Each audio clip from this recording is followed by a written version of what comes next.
가 좋은 곳에 왜 길가에 저 큰 음식점이라든가 러브 호텔들이 있을까?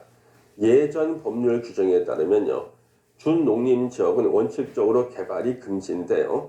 예외적으로 허가를 받으면 소규모 개발이 가능한 곳이었어요. 그래서 예외적으로 허가를 받았던 건물들이 되겠습니다. 자, 그런데 여기까지는 괜찮은데요. 우리 주 5일제 근무제가 시행됐었죠. 몇 년도였습니까? 2002년에서 2003년도 사이였는데요. 예전에는 우리가 은행도요, 토요일 날 일을 했습니다. 근데 주 5일제 근무제는요, 가장 먼저 시행한 게 은행이었습니다. 이제 금요일까지만 하고 토요일 날 쉬는 거예요, 은행이요. 제가 제일 부러웠던 사람이 은행원들이었습니다. 어떻게 일주일에 이틀을 쉴 수가 있지? 이틀 쉬는 겁니다. 자, 그래서 그러면 주 5일제 근무제가 시행된 2002년에서 2003년 사이에는요. 우리 부동산 쪽에서는 어떤 일이 벌어졌냐 그러면요. 예전에는요. 일요일 하루 쉴 때는 당일치기 여행만 가능했습니다. 하루만 쉬는 거니까요. 당일치기 여행. 아침에 갔다 밤에 오는 거. 그런데 이제 주 5일제 근무제가 시행되니까 하룻밤 자고 올 수가 있잖아요. 1박 2일. 그래서 1박 2일이라는 것이 처음 생긴 게 주 5일제 근무제 때문에 생긴 겁니다. 그래서 전국에서 이제 하룻밤 자기 위한 시설들이 막 늘어나요. 그래서 산 중간에요. 바로 그 유명한 펜션이 들어서는 겁니다. 펜션. 프랑스어는 파숑, 우리나라 말은 펜션인데요. 그래서 길가에는 가든이라는 음식점하고 러브호텔, 산속에 들어갔더니요. 별빛마을, 달빛마을, 숲속의 작은 집 이런 이름을 가진 펜션들이 막 들어서는 겁니다. 왜요? 1박 2일 하룻밤 경치 좋은 데서 자고 싶죠? 그 펜션이 폭발적으로 증가한 것이 바로 주 5일제 근무제가 시행되고 난 다음이고 그럼 이 펜션은 다 경치가 좋은 곳에 짓잖아요. 그래서 전국의 준농림지역이 다 훼손이 됩니다. 펜션 짓느라고. 난개발이 되고요. 그 다음에 이 펜션을 짓는 준농림지역의 집가가 폭등해서 부동산 투기가 일어나는 거예요. 정부는 가장 골치 아픈 곳이 두 군데예요. 준도시지역과 준농림지역. 그래서 난개발과 투기가 일어나는 곳이 두 군데거든요. 이 두 개를 통합하면서 하나 통합하면서 국가가 중점 관리하겠다. 이 명칭을 관리지역으로 바꾼 겁니다. 관리지역으로. 그러면 왜 옛날 얘기를 제가 하냐 그러면요. 이게 시험 문제로 나와서 그래요. 다음 중 용도 지역이 아닌 것을 찾아라. 이 문제 쉽죠? 쉽지만 틀리시는 분이 있습니다. 이때 틀린 지문으로요. 저기 준도시 지역이나 준농림 지역을 지문에 쓴 문제가 굉장히 많아요. 그러니까 있다가 없어진 것을 틀린 지문으로 쓰면요. 정답 시비가 없죠. 정답이 명백하지 않습니까? 그래서 준도시 지역과 준농림 지역이 틀린 지문으로 나오기 때문에 우리가 지금 공부를 하신 겁니다. 자, 관리 지역에서 바로 생산 관리 지역은 농림 지역으로 지정인 관리가 곤란한 지역. 계획 관리지의 핵심은 뭐예요? 도시적으로 편입이 예상되는 지역이다. 이런 핵심적인 단어를 반드시 기억을 해주셔야겠어요. 자, 이제 농림 지역의 뜻을 보세요. 도시 지역에 속하지 아니하는 도시가 아니래요. 도시 지역에 속하지 아니하는 농지법에 따른 농업진흥지역. 우리 어른들은 옛날에 절대농지라고 그랬습니다. 옛날에 절대농지 막 그랬는데 이 말 안 써요. 농업진흥지역입니다.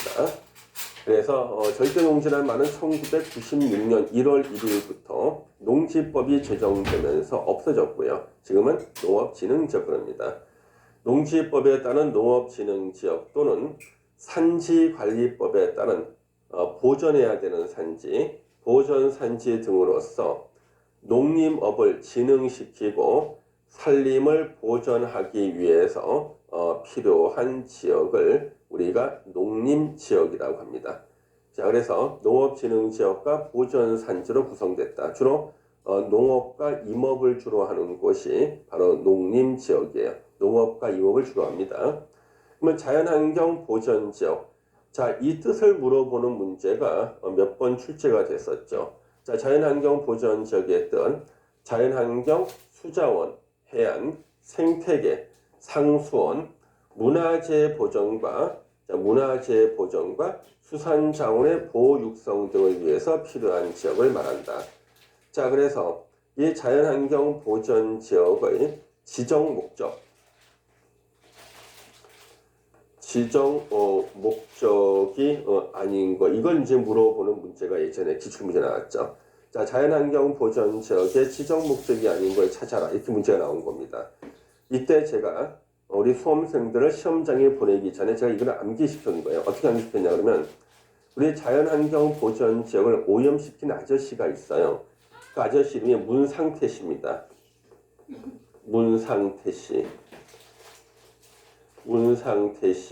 자수해. 요렇게 암기시킨 겁니다. 문상태 씨 자수해. 뭐예요? 문화재, 상수원, 생태계, 자연환경, 수자원, 수산자원, 해안이죠.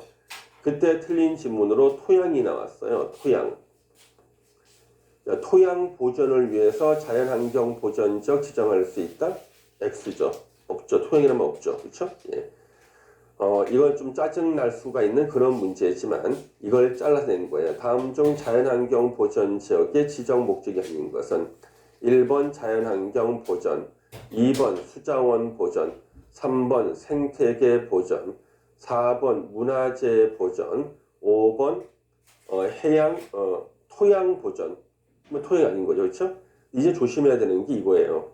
문화재 보전입니다. 그래서 시험 문제가 만약에 문화재 보전을 위해서 자연환경 보전 지역을 지정할 수 있다 그러면요, 요거 맞는 얘기예요.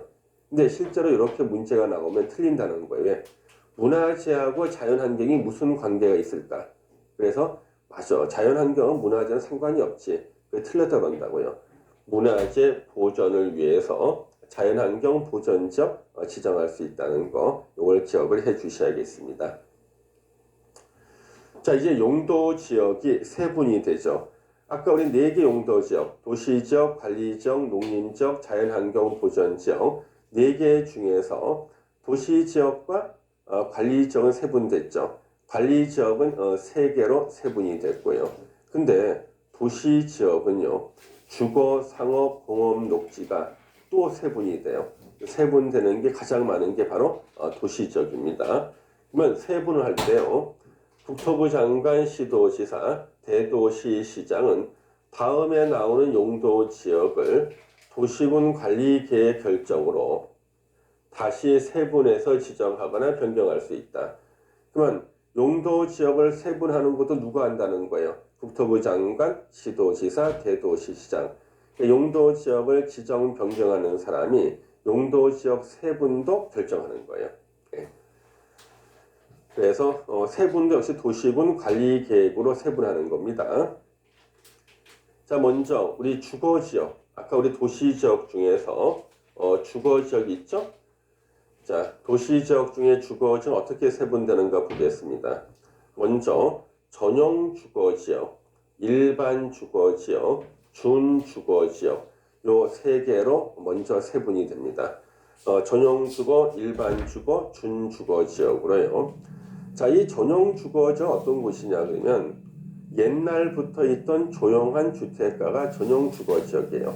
옛날부터 있던 조용한 주택가.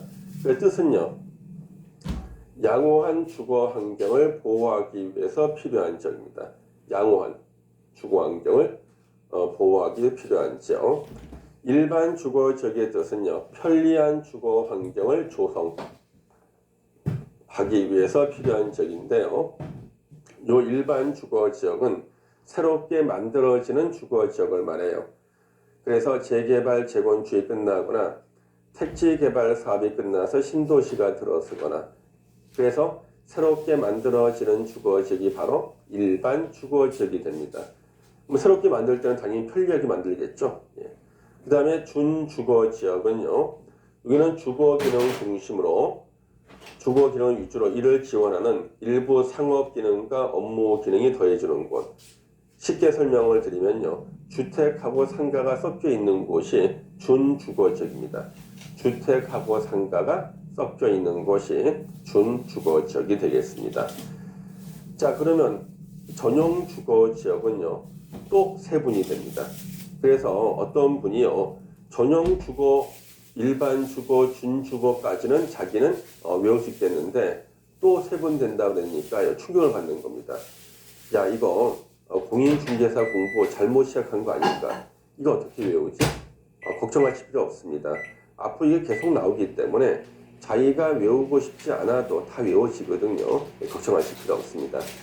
자, 전용 주거지는 다시 둘로 세분이 돼요. 1종하고 2종으로 세분이 됩니다. 그래서 우리 전용 주거 1종은 단독주택 중심이에요. 그래서 단독주택이 주로 있는 조용한 주택가, 옛날부터 있던 조용한 주택가가 뭐예요? 1종 전용 주거 지역이고요. 그 다음에 전용 주거 2종은요 공동주택 중심의 양호한 주거 환경 보호죠. 그래서 공동주택은 뭔가요? 아파트, 연립주택, 다세대 주택을 말해요. 그래서 아파트 연립 다세대 주택이 중심이다. 물론 이때 아파트는요 고층 아파트가 아닐 거예요. 아파트는 5층 이상의 아파트거든요. 그러면 좀 층수가 낮은 아파트를 말합니다. 그래서 아파트 연립 다세대 중심의 옛날부터 있던 조용한 주택가, 실제로 가면 아파트는 별로 많지 않고요. 거의 다 연립이나 다세대가 주로 있어요. 여기가 2종 전용 주거지역이죠. 자, 일반 주거지역은 1종, 2종, 3종으로 나누는데 1, 2, 3종을 나누는 기준이 뭔가 예전에 시험에 출제가 된 적이 있습니다. 바로 층수입니다. 층수. 그래서 1, 2, 3종을 나누는 기준이 바로 층수예요. 층수. 자, 먼저 일반 주거 1종은요. 저층 주택입니다. 이때 저층은 4층 이하를 말해요.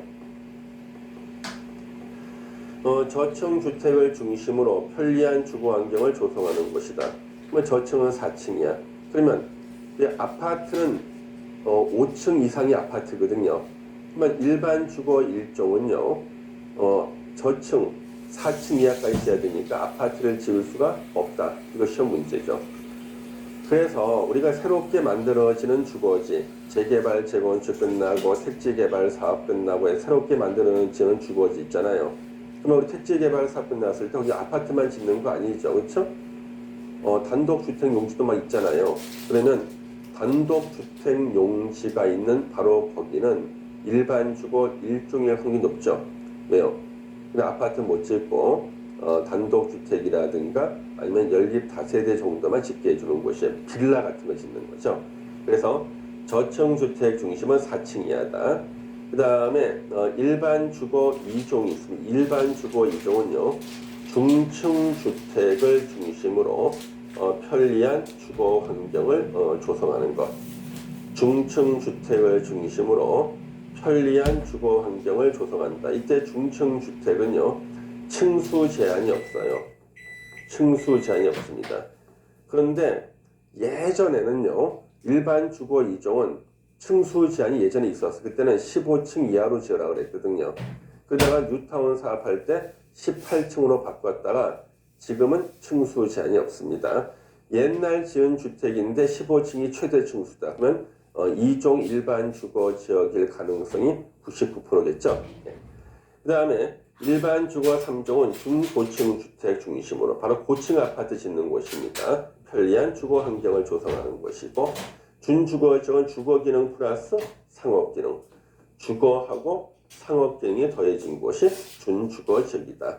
이렇게 우리 주거 지역이 세분이 됩니다. 주거 지역에도 엄청나게 많죠. 세분됩니다. 자, 그다음 이제 상업 지역이 나옵니다. 상업 지역은 다시 네 가지로 세분이 돼요. 중심 상업, 일반 상업, 근린 상업, 유통 상업입니다. 네 개. 그래서 이 중심 상업 지역은요, 도심이나 부도심의 상업 지역입니다. 도심이나 부도심. 우리 서울의 도심은요, 용산 북쪽이라고 써 있습니다. 서울시 도시 기본 계획에 용산 북쪽. 서울의 부도심은요, 영등포, 영동, 청량리, 왕십리, 상암, 수색이라고 서울시 도시 기본 계획에 써 있어요. 도심, 부도심의 상업 기능, 업무 기능 확충을 위해서 필요한 지역. 핵심 단어 도심, 부도심. 자, 일반 상업지역은요, 특징이 없어요. 일반적인 상업 기능과 업무 기능을 담당하기 위해서 필요한 지역인데요. 우리 일반 상업지역의 대표적인 데가요, 명동역 주변, 논현역 주변, 그다음에 을지로, 종로 일대 이런 데가 대표적인 일반 상업지역입니다. 그래서 일반 상업지역 그러면 다 많은 분들이 명동역이나 논현역 주변을 생각하는 거예요. 상업이 아주 발전된 곳. 그런데 일반 상업지역은요, 그냥 일반적인 상업을 하라고 멍석을 깔아놓은 곳입니다. 그랬는데 마침 상업이 잘 됐다. 그러면 명동역이나 논현역처럼 되는 거고요. 상업이 좀 안 됐다 그러면요, 아주 황량한 지역도 있어요. 일반 상업지역인데 썰렁한 지역도 꽤 있습니다. 그래서 일반 상업지역은 잘된 곳과 못된 곳의 편차가 좀 심하다는 거예요. 그 다음 우리 근린 상업지역은요, 근처, 주택가 근처, 근린에 있다는 거예요. 주택가에서 멀리 떨어져 있지 않은 상업지역이 근린 상업지역입니다. 그래서 근린 지역 내에서 일용품과 서비스를 공급하는 곳이다. 근린 지역 내에서 일용품과 서비스를 공급하는 곳이 근린 상업지역이고요. 실제로 우리 근린 상업지역에 가보면은요, 거의 다 재래시장이에요. 우리가 재래시장은요, 거의 다 근린 상업지역이다. 왜요? 재래시장은 주택가에서 멀리 떨어져 있지 않은 곳에 있죠. 그래서 근린 상업지역은 거의 다 재래시장입니다. 그러면 우리 신도시에는요, 신도시에는 재래시장 없잖아요. 신도시의 근린 상업지역은요, 간선도로하고 주택단지 사이에 있는 상업지역이 거의 다 근린 상업지역입니다. 자, 유통상업지역은요, 유통기능, 도시 내 지역 간 유통기능의 증진, 유통기능의 증진을 위해서 필요한 지역. 그래서 유통기능 증진을 위해서 필요한 지역이다. 이게 무슨 뜻이냐 그러면요, 유통상업지역은 트럭이 많이 왔다 갔다 하는 곳이에요. 트럭이 많이 왔다 갔다 합니다. 그래서 유통상업지역의 특징은 뭐냐 그러면요, 그 지역에 유통상업지역으로 지정된 땅에는 어떠한 건물이 들어서 있는가? 보통 차량기지나 차고지, 화물터미널, 농수산물 시장, 그 다음에 시외버스 터미널 이런 것들이 주로 설치가 돼 있어요. 그래서 굉장히 시끄러운 곳이죠. 우리가 체크할 게 나옵니다.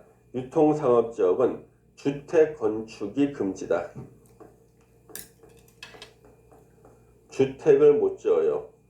그러니까 단독주택이든 공동주택이든 다 못 짓습니다. 유통상업지역은 주택 건축이 금지가 된다. 그래서 차량기지, 차고지, 화물터미널, 농수산물 시장, 시외버스 터미널로 쓰고 있는 그 시끄럽고 차가 막 들어오는 곳, 왔다 갔다 하는 곳, 트럭들이 많이 지나가는 곳, 시끄럽기 때문에 주택을 못 짓게 하는 거예요. 유통상업지역이. 그래서 유통상업지역은 주택 건축이 불가능하다. 단독주택과 공동주택 다 불가능이에요. 그래서 이제 많은 분들이 이런 생각하는 거예요. 야, 유통상업지역 예를 들면요, 여기 이런 거죠. 시외버스 터미널, 시외버스 터미널이 있어요. 시외버스 터미널이요, 다른 곳으로 이전해 간대요. 그러면 시외버스 터미널 부지가 나오죠. 이제 매물로 나오는 겁니다. 그럼 여기다가 어떤 종류의 건물을 지으면은 시외버스 터미널 부지에 새로운 건물을 지을 때 어떤 건물을 지으면 가장 좋을까요? 대개 그 위치가 교통이 좋은 곳이거든요. 주상복합, 복합 아파트를 지으면 사실상 제일 좋아요. 근데 주상복합 아파트도 아파트니까 주택이 들어가거든요. 그럼 유통상업지역은 주택 못 짓잖아요.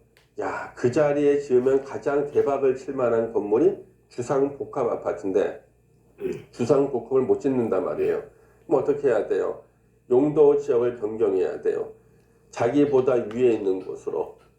우리가 이것을 종상향이라 그래요.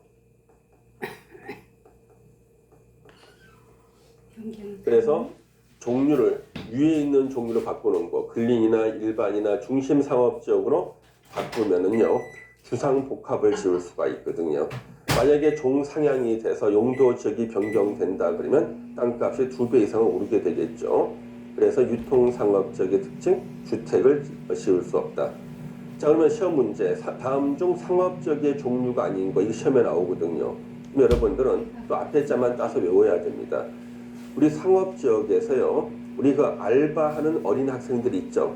상업지역에서 알바하는 어린 학생들이요. 일이 너무 힘들어.